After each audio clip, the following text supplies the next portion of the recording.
দর্শক, এই বিষয়ে আরও খবরাখবর জানাতে যুক্ত হচ্ছেন সহকর্মী হাবিবুল ইসলাম হাবিব।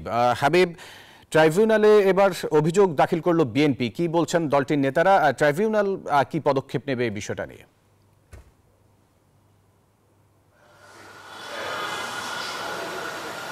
ফয়সাল, আপনাকে ধন্যবাদ।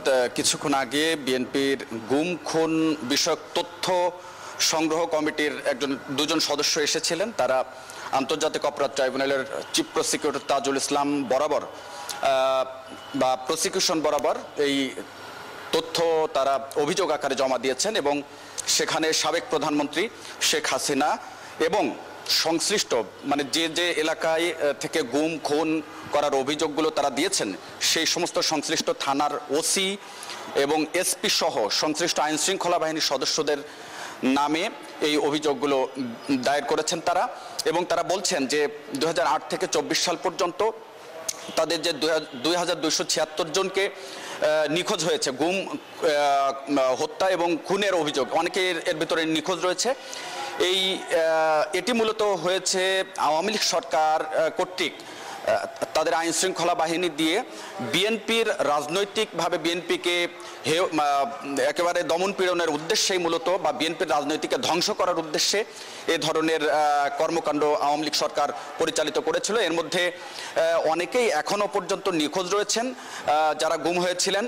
তো তারা চাইছেন যে এই সরকারের সময়, অর্থাৎ এই যে নতুনভাবে আন্তর্জাতিক অপরাধ ট্রাইব্যুনাল গঠন হয়েছে, এই ট্রাইব্যুনাল এই যে যারা এখনো পর্যন্ত নিখোঁজ রয়েছে তাদেরকে ফিরিয়ে দেওয়ার জন্য যে বিচারিক কার্যক্রম সেটি করবেন এবং এর মূল কারিগর হচ্ছে শেখ হাসিনা, সেটি কিন্তু তারা উল্লেখ করেছেন বারবারই। এছাড়া আপনাকে আরেকটি বিষয় বলে রাখি যে সাবেক 3 বারের প্রধানমন্ত্রী এবং বিএনপি চেয়ারপারসন বেগম খালেদা জিয়ার বিরুদ্ধে আওয়ামী লীগ সরকারের সময় যে জিয়া অরফানেজ ট্রাস্ট দুর্নীতি মামলায় যে 10 বছরের কারাদণ্ড দিয়েছিল, সেই 10 বছরের কারাদণ্ডের বিরুদ্ধে আপিল শুনানি তৃতীয় দিনের মতো হচ্ছে। আজকে শুনানি শেষ হওয়ার কথা রয়েছে, তবে এখনো নিশ্চিত নয়। সেখানে একটু বিষয় খালেদা জিয়ার আইনজীবীরা উল্লেখ করেছেন যে খালেদা জিয়ার বিরুদ্ধে যে অভিযোগ, সে অভিযোগের সাথে তার বিন্দুমাত্র কোনো সংশ্লিষ্টতা নেই। কারণ কুয়েত সরকার জিয়া অরফানেজ ট্রাস্টের নামে, অর্থাৎ যে টাকা দেওয়ার কথা বলা হচ্ছে, মূলত সেই সময় জিয়া অরফানেজ ট্রাস্ট গঠন হয়নি। এই কারণে তারা বলছেন যে এটি মূলত জিয়াকে বা সাবেক প্রধানমন্ত্রী প্রেসিডেন্ট জিয়াকে ভালোবেসে মূলত কুয়েত সরকার এই অনুদানের টাকা দিয়েছিলেন এবং 1991 সালে টাকা দিয়েছিল এবং যদিও তার পরে 1993 সালে এই ফান্ড বা ট্রাস্ট গঠন হয়।